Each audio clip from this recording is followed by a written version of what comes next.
पूरा देश दिवाली के जश्न में डूबा है। आतिशबाजी और पटाखों से सड़कें पटी पड़ी हैं, तो वहीं लखनऊ की सड़कों पर लगे पोस्टर ने सबका ध्यान अपनी तरफ खींचा है। इस पोस्टर में उत्तर प्रदेश की सियासी पारी को गर्म कर दिया है। पोस्टर समाजवादी पार्टी के कार्यालय के पास लगा है और पोस्टर में अखिलेश यादव की फोटो है। पोस्टर पर लिखा है कि जुड़ेंगे तो जीतेंगे। इस पोस्टर को योगी आदित्यनाथ के बयान कटेंगे तो बटेंगे से जोड़कर देखा जा रहा है। देखिए इस रिपोर्ट को।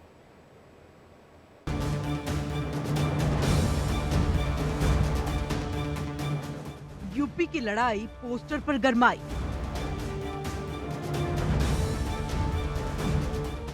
छिड़ा पोस्टर वॉर, किसकी जीत किसकी हार।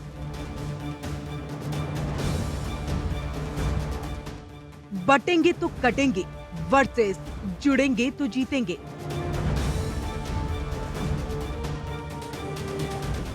योगी वर्सेस अखिलेश, शुरू हुआ सियासी रेस। दिवाली के पटाखों की तेज आवाज के बीच लखनऊ में लगे एक पोस्टर ने सियासी तपिश को बढ़ा दिया है। समाजवादी पार्टी की तरफ से लगे पोस्टर में अखिलेश की फोटो के साथ जुड़ेंगे तो जीतेंगे लिखा हुआ है, तो वहीं इस पोस्टर को योगी आदित्यनाथ के बटेंगे तो कटेंगे का जवाब भी माना जा रहा है। ये पोस्टर लखनऊ में राजभवन चौराहे से समाजवादी पार्टी कार्यालय की तरफ जाने वाली सड़क पर लगाया गया। पोस्टर को समाजवादी पार्टी के नेता ने ही लगाया, जिसने सभी का ध्यान अपनी तरफ खींचा है। यूपी में 13 नवंबर को 9 सीटों पर होने वाले उपचुनाव के लिए वोटिंग होनी है। अब चुनाव से पहले बीजेपी और समाजवादी पार्टी के बीच पोस्टर वॉर छिड़ गया है। इससे पहले भी समाजवादी पार्टी की तरफ से एक पोस्टर लगाया गया था, जिसमें लिखा था न बटेंगे न कटेंगे। पोस्टर पर अखिलेश यादव की तस्वीर के साथ 27 के सत्ताधीश भी लिखा हुआ था। और जैसे जैसे चुनावी तारीख पास आ रही है, सियासी तल्खी बढ़ती जा रही है। सबसे पहले बटेंगे तो कटेंगे का बयान योगी आदित्यनाथ ने हरियाणा विधानसभा चुनाव में दिया था, जिसकी खूब चर्चा हुई थी और जिसके बाद महाराष्ट्र में योगी का पोस्टर लगाया गया था, जिसमें बटेंगे तो कटेंगे का जिक्र हुआ। तो वहीं आरएसएस की तरफ से भी योगी के बयान पर सहमति जताई गई थी।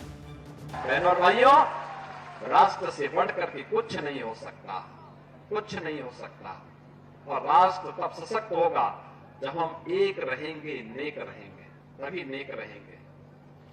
बटेंगे तो कटेंगे। आप देख रहे हैं ना, बांग्लादेश में देख रहे हो ना, तो वो गलतियां यहां नहीं होनी चाहिए।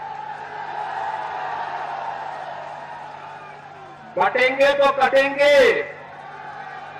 एक रहेंगे तो नेक रहेंगे। पीएम मोदी ने भी कुछ दिन पहले महाराष्ट्र में एक हैं तो सुरक्षित हैं का बयान दिया था। हमें याद रखना है, अगर हम बटेंगे तो बांटने वाले महफिल सजाएंगे। नवंबर चुनावी महीना है। महाराष्ट्र झारखंड के साथ यूपी में भी 9 सीटों पर उपचुनाव होने वाला है, जिसको लेकर अब सियासत पूरी तरह से गर्मा गई है।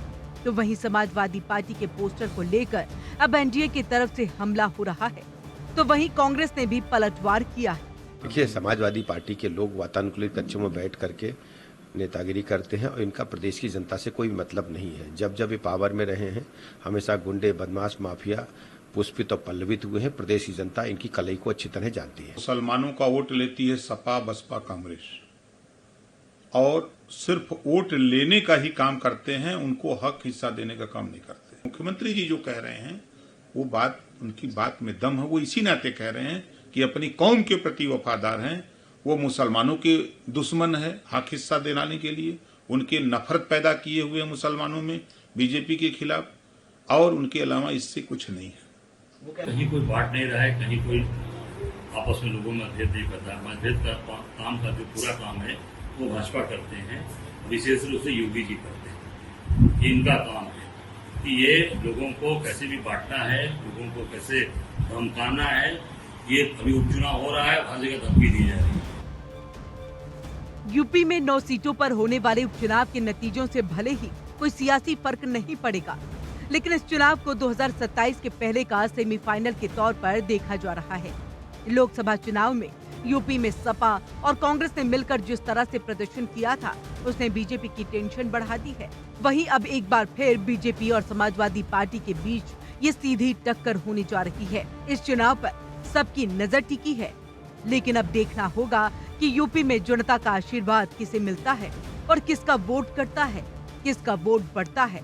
इंतजार करिए 23 नवंबर का। Bureau report, India daily.